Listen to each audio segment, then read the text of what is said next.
apa kabar? Semoga baik-baik aja ya. Dan selamat datang di podcast kami. Podcast kelompok 1, kelas 7F, SMP Regina Paci, Surakarta. Bersama menjaga alam. Mungkin kalian bertanya-tanya, apa sih isi podcast ini? Jadi, podcast ini akan membahas tentang karakteristik daerah, komponen ekosistem, cara menjaga alam, dan hal-hal yang dapat kita pelajari dari teman. Di podcast kami kali ini, kami mengkolaborasikan 3 mata pelajaran, IPA, Agama, dan PPKN. Seperti kata pepatah, tak kenal maka tak sayang. Jadi, kita kenalan dulu yuk. Hai, aku Roselintang Farastia, kelas 7F SMP Regina Paci, Surakarta. Halo teman-teman, kenalkan nama saya Joko Manasya Sunapea, kelas 7M, dan saya bersekolah di SMP Regina Paci, Solo.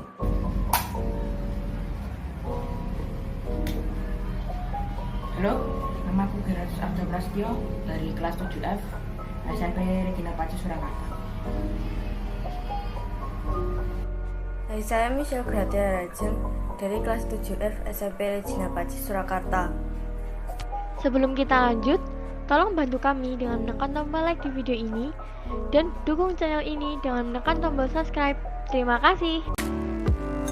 Banyak daerah di Indonesia yang memiliki karakteristik daerah yang unik. Contohnya kota Solo. Apa sih yang unik dari kota Solo? Solo memiliki kesenian daerah seperti seni musik dan batik.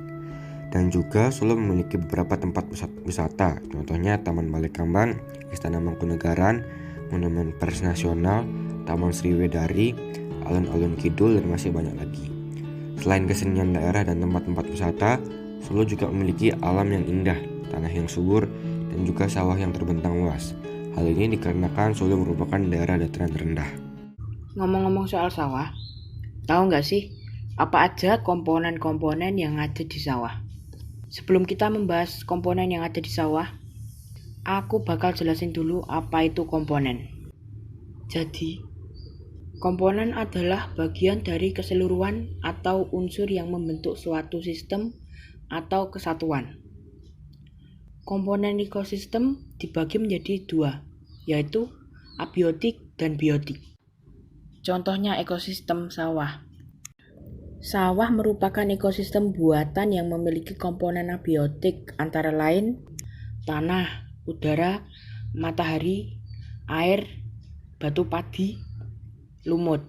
Dan komponen biotik antara lain kodok, ular, ulat, rumput, ikan kecil.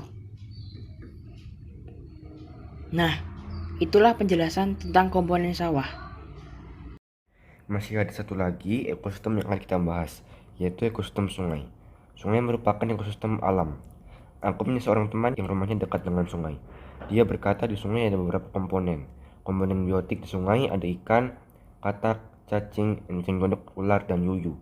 Sedangkan komponen abiotiknya ada tanah, batu, pasir, dan air.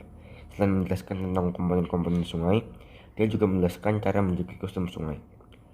Kenapa sih kita harus menjaga ekosistem sungai? Kita perlu menjaga ekosistem sungai supaya tidak terjadi bencana seperti banjir, dan juga agar makhluk hidup di sungai tetap terjaga. Itulah yang dijelaskan oleh temanku. Ngomong-ngomong soal teman, kalian pasti punya teman. Menurut kalian, teman yang baik itu gimana sih? Kalau menurutku, teman yang baik itu dia yang mau membantu di saat aku butuh bantuan. Selalu mendukung setiap langkahku, menghiburku saat aku sedih, dan selalu memberikan hal-hal positif. Nah, kalau menurut kalian gimana? Teman kalian udah jadi teman yang baik belum? Kalau udah, tolong dijaga ya. Kalau mereka sedih, dihibur. Kalau mereka butuh bantuan, usahain kalian bisa bantu ya. Kalau mereka lupa berdoa, lupa ibadah, diingetin. Karena susah mencari teman yang baik, apalagi sahabat. Sekian podcast dari kami. Mohon maaf jika kami ada salah ucap. Terima kasih telah mendengarkan podcast kami. Dan ingat ya, jaga dan sayangi semua yang telah Tuhan hadirkan pada kita.